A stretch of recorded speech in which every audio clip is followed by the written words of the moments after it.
এই প্রিমিস, তোর ব্যাংকে নাকি 500 কোটি টাকা আছে? সত্যি কইরা বল, এত টাকা তুই কই পাইলি? 500 কোটি টাকা? এত টাকা আমি কই পাবো? আচ্ছা তুই একটা কথা বল, আমি যদি এত টাকার মালিক হইতাম তাহলে কি মাঝে মাঝে তোর কাছ থেকে 100-200 টাকা ধার চাইতাম আর তোদের সাথে এই ভাঙ্গাচোরা হোস্টেলে থাকতাম? আচ্ছা, এটা বাদ দিলাম। শুনলাম কিছুদিন আগে পুলিশ তোরে ধরে নিয়ে গেছিল, পরে পুলিশ অফিসার তোর কাছে নাকি মাপ চেয়ে তোরে ছাইরা দিছে। আরে না না, কি বলিস?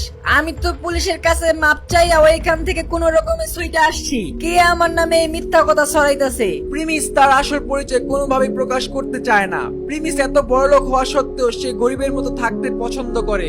কলেজে তোর সাথে দেখা করার জন্য একটা বড়লোক প্রভাবশালী লোক আসছিল, আসে তোর নাম ধরে বলতেছিল প্রিমিস চৌধুরী স্যার কই। এই প্রিমিস, তুই আসলে কে বলতো? আরে না না, কি বলস? এটা হইতেই পারে না। প্রিমিস কি তার পরিচয় তার বন্ধুদের মাঝে ফাঁস করে দিবে? সেটা জানতে চাইলে সাবস্ক্রাইব করে রাখেন।